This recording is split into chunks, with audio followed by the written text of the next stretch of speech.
Assalamualaikum warahmatullahi wabarakatuh.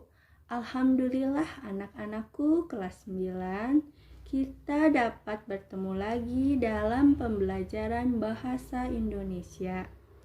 Dalam pembelajaran kali ini, Ibu akan membahas tentang teks cerita pendek. Sebelumnya, Ibu akan membahas terlebih dahulu tujuan pembelajaran kali ini. Yang pertama, siswa diharapkan mampu memahami pengertian dari cerita pendek. Yang kedua, siswa diharapkan mampu mengidentifikasi ciri-ciri teks cerita pendek. Yang ketiga, siswa mampu menyimpulkan unsur-unsur cerita pendek. Oke, kata cerpen mungkin tidak asing bagi kalian dari kalian SD hingga sekarang. Mungkin kalian sudah mengenalnya.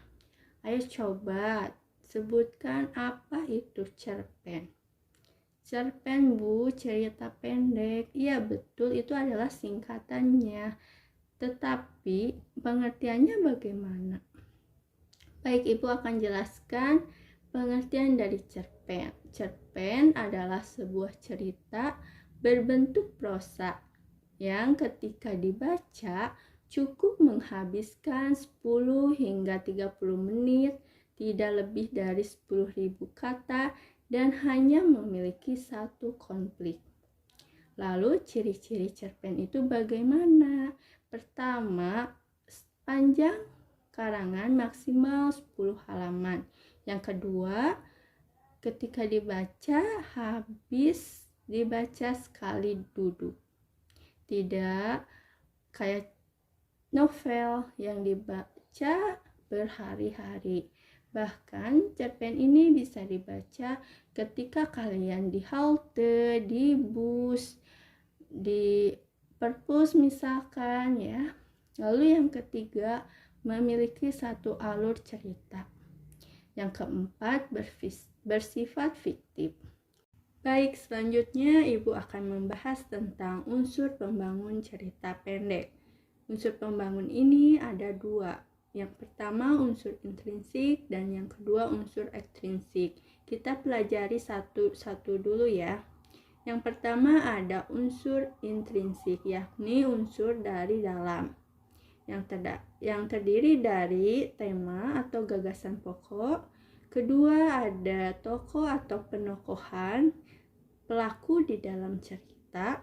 Yang ketiga ada latar, yang isinya ada latar tempat, latar waktu, dan latar sosial budaya.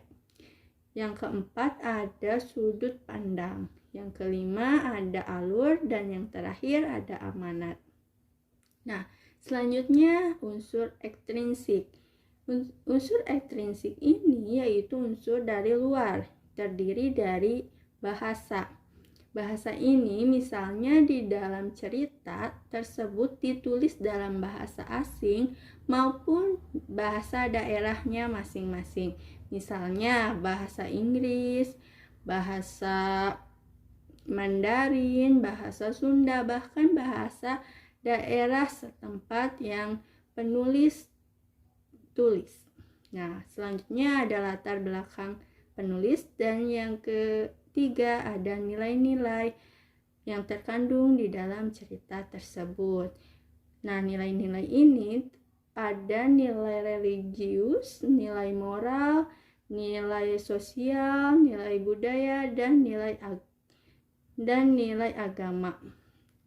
Baik, selanjutnya Ibu akan memberi kalian sebuah cerita pendek yang harus kalian analisis unsur pembangun ceritanya.